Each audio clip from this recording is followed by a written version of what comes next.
Hey everybody, Seth Campbell here with the new Segue Says podcast. Well, this week's episode is going to be a little bit different because these two songs involved here are not originally in the same key. I had to change the keys of both of them separately to fit my own vocal range. So this one is maybe not something that you would do instinctively or that necessarily suits everyone's vocal range.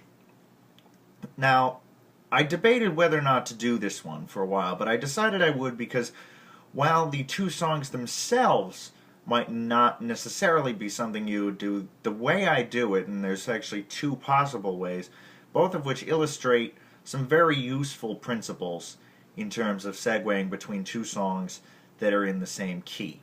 So I've decided to go ahead with it. Now the two songs are Somebody That I Used to Know by Gotye, or Gotye, not entirely sure how to pronounce it, but it was the big hit in 2010, absolutely inescapable. The second song is Madman Across the Water, an early Elton John hit, and an absolutely great one in my opinion. Now, Elton John, as many of you may know, is one of my absolute heroes. It was the first pop song I ever learned to play, piano and vocals, was Benny and the Jets. And it's one of my favorites to play to this day. Elton is one of my favorite artists. But I've noticed in going back over the segues that I've done, there are very few Elton John segues. And that, I guess, is mainly because his songs tend to be standalone masterpieces that have their own sort of arc. So you don't want to disturb that. They're not always conducive to segues, but there are a few, some of which you've seen, some of which you will see. But I decided that it would be fun to do this one because I haven't done an Elton John one in a while, among many other things. Now, we'll get to Elton in a minute. Now, Somebody That I Used to Know was originally in D minor, and it's very, it's sort of a rock song, but there's a lot of synthesized sounds, and it's also kind of laid back in the original version. It's mostly these two chords, D minor, C major, so it's the 1 minor and the flat 7 major most of the time, and then the chorus adds the 6 major, which in this case is B flat. And it's originally a duet between a man and a woman. The man has the first verse. Now and then I think of when we were together, like when you said you felt so happy you could die. I told myself that you were right for me. I felt so lonely in your company. That was love and it's an ache I still remember. Of course, there's all those bizarre sort of ethereal drums. And I'm noticing as I see the screen of my phone filming this that the shading of the light is changing rapidly every time I turn around. So hopefully that's not translating to the video, but if it is, I apologize. Now, by the time the chorus comes around, it's still the man singing lead, but the range is much higher. It's, but you didn't have to call me off, make it like it never happened and we were nothing. I don't even need your love, but you treat me like a stranger and it feels so rough. Needless to say, that is pretty difficult to sing. So, and then you have the woman's verse after the first chorus. Now and then I think of all the times you screwed me over. And so, if I was singing this as a duet, I'd probably try it in the original key, or maybe just one key down. But since I tend to play this one solo, I had to drastically alter it. So I brought it from D down a perfect fifth to G. So that means it starts pretty low. Now and then I think of when we were together, like when you said you felt so happy you could die.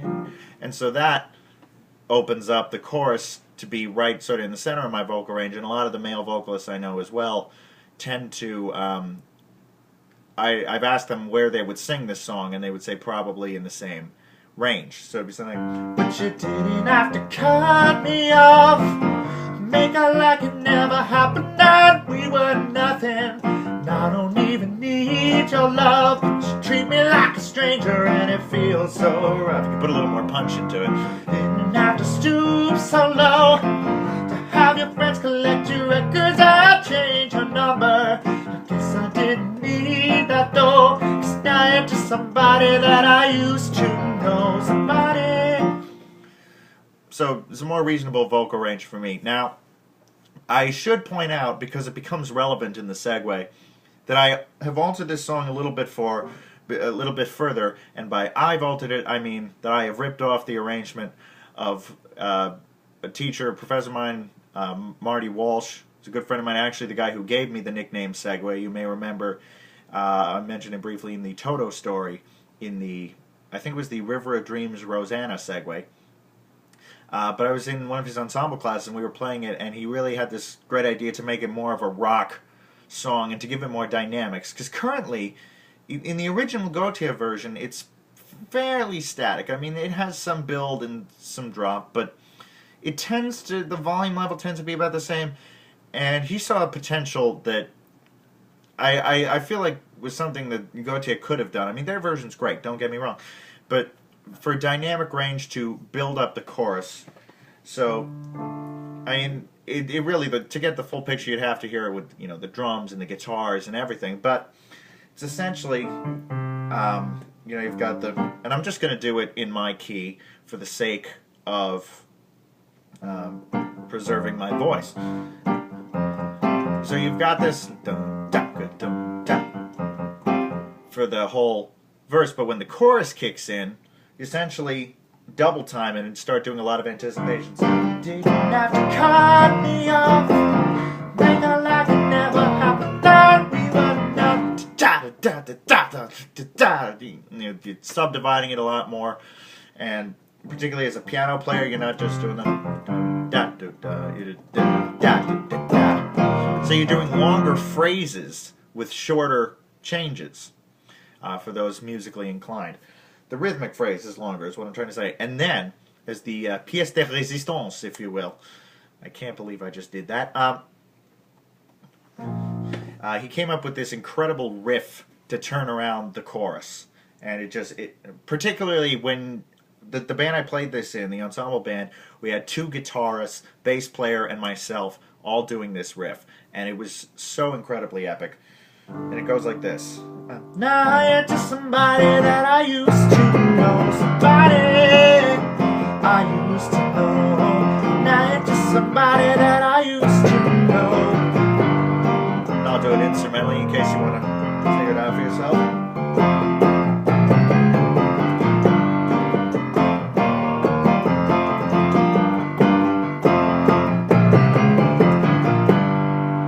So that really puts a new dimension on this song, and that's going to become very important as far as the segue goes, because now we're going to take a look at Madman Across the Water. Now, Madman Across the Water was an early hit for Elton. It was before he had become huge, but after, you know, Your Song and had some success. This was just his fourth record, I believe, although most people in the U.S. would think it's his third, because Empty Sky wasn't released. His first record, Empty Sky, wasn't released over here until long after the Elton John record was. But that's beside the point.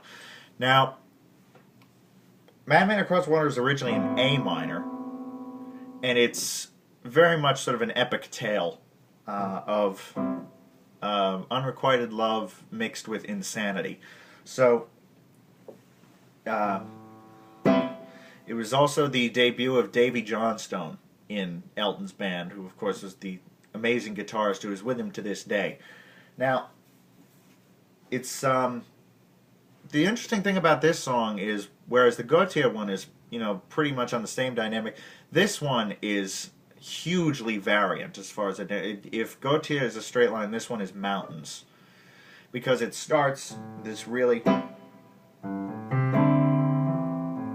piano, bass, and acoustic guitar riff.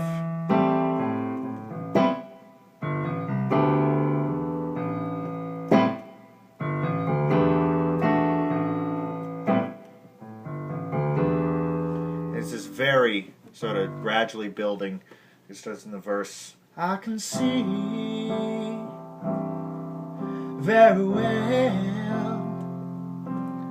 there's a boat on the reef with a broken back, and I can see it very well. where it starts to build, and the verse continues to build until you eventually reach an incredible peak of energy when the guitars have gone fully electric and the drums have kicked in to well, got a load of him, he's so insane. You better get your coat, dear. It looks like rain. We'll come again next Thursday afternoon. Feel us hope they'll see you very soon. Is it in your conscience that you're after? Another glimpse of the madman across the water. And as you can see, I can't sing it that high anymore. I used to be able to, but I can't anymore. Now, fortunately, I didn't have to look too far to find a way of transposing this, but I wanted to give the original key just so you could remember it if you've heard it before, or get a feel of how the original sounds. Now, Bruce Hornsby and The Range, back when his band was The Range, recorded a cover version of this for a tribute album to Elton John and Bernie Taupin called Two Rooms. And he brought it down to G minor from A minor because he has slightly lower vocal range, and he has a much lower vocal range these days. And I'd love to know how he'd play it now. But this is actually, fun fact, the last recording Bruce Hornsby and The Range as that entity made. And it's a great version. He kind of jazzes it up, and you can hear his, complex piano influences. Unfortunately, it does not have the same kind of strings. The strings in the Elton John version are absolutely amazing, but Hornsby's piano makes up for it. So it's two very different versions, really, of the same song. But I chose to use that key just because it's easier for me to sing. And this one's not that drastically different as the Gotye one is. I can see very well. There's a boat on the reef with a broken back, and I can see it very well. And on a really good day, and I don't sing this one unless I really know I'm going to hit it, because it can go bad if I don't know for sure. I can get the really high note. Get a lot of him, he's so insane. You better get your coat, dear. It looks like rain. We'll come again next Thursday afternoon. Maybe I'm not quite there today, but I figured I'd give it a shot. Because as you can see, this is a tough song to sing, but it really is an epic masterpiece in itself, and that's why so few Elton John songs seem very conducive to segues. But this one works, and you might have guessed already if you've seen a lot of the past videos, this is going to be a one-way segue, because we're dealing with two very different moods here. Now, the tempos are roughly the same. I mean, Madman Across the Water is almost exactly halftime of Somebody That I Used to Know, and if you were to play it that way, it'd be easy to do, 2, 3, 4, 1, 2, 3, 4, 1. Whereas the out 1, 2, 3, 4, 1, 2, 3, 4. The backbeat is about half as distant, so you could use that. But I actually don't tend to, because I really like to make the ending of Somebody That I Used to Know very dramatic. And that is where the principle that you can apply to a lot of general segues comes in. Is when you have a really dramatic ending, preferably a loud one, to a song. There are two, and you want to go into another song in the same key. There are a couple of ways you can do it. And this is where the general principle that I mentioned earlier comes in. So, I like to really jam out the end of Somebody That I Used to Know.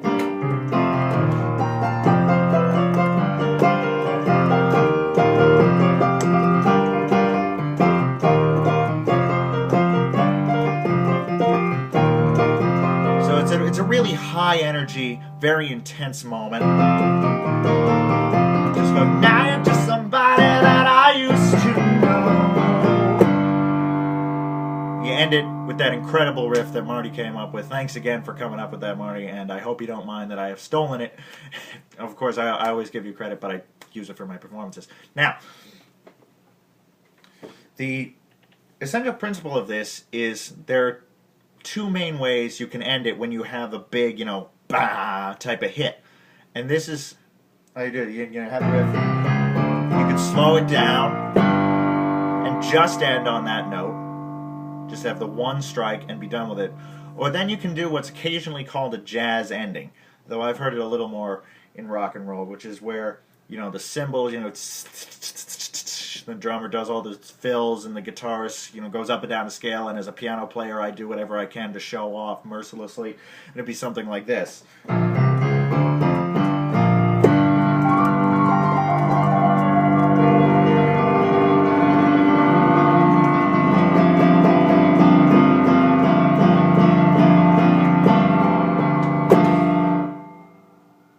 You get the picture.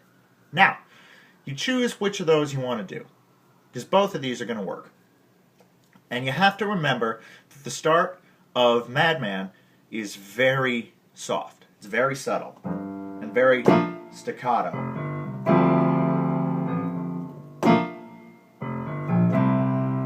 So you're going to have to go from this huge mess into something very, very precise. And if you wanted to do the riff ending just on the one note without all the jazz ending chaos nonsense, what I like to do for this is you really hold the sustain, and in the middle of this one big resonating note, still holding the sustain, you would do the first few notes of the next song, in this case Madman. So that would be like this.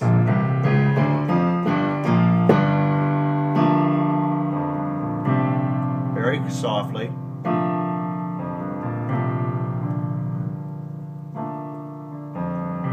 Until you decide to break the pattern and release the pedal.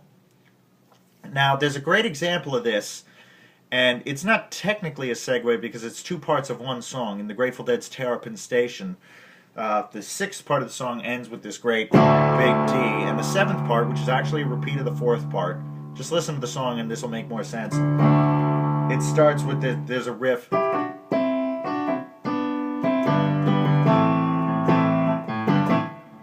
But the previous section ends on this big D, so this is how that goes. And while basically the whole orchestra they brought in is holding this D, the guitars go.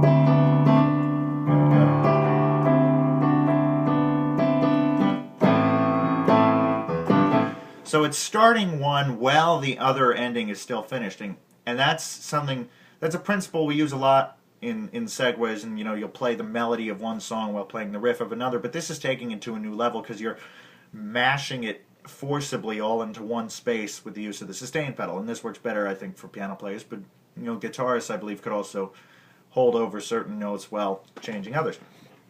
So that's one way you could do this. Now, if you wanted to do the big, crazy jazz ending, then you would have to be a little more subtle, or not subtle, I'm sorry, a little less subtle, a little more direct in how you change, because you have this ending sort of non-tempo.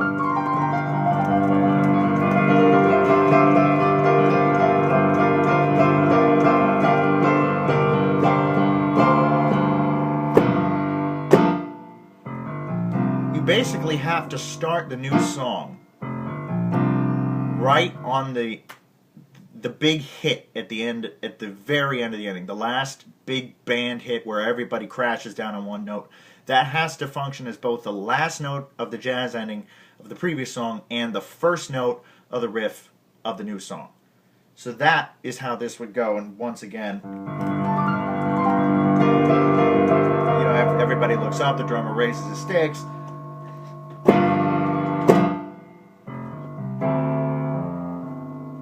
One or two instruments start to play the quiet new riff.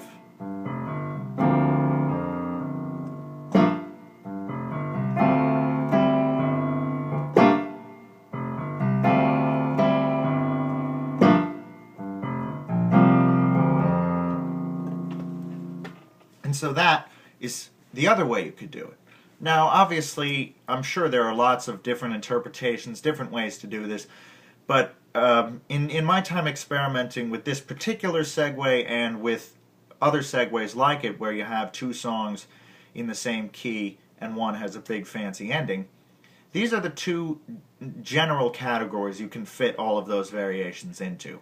So the way to create one of these, and I do encourage everyone to try to create some on your own because it's a really fun mental exercise, is pick the way you want it to end, make sure you know how the next one begins, and then fuse them together.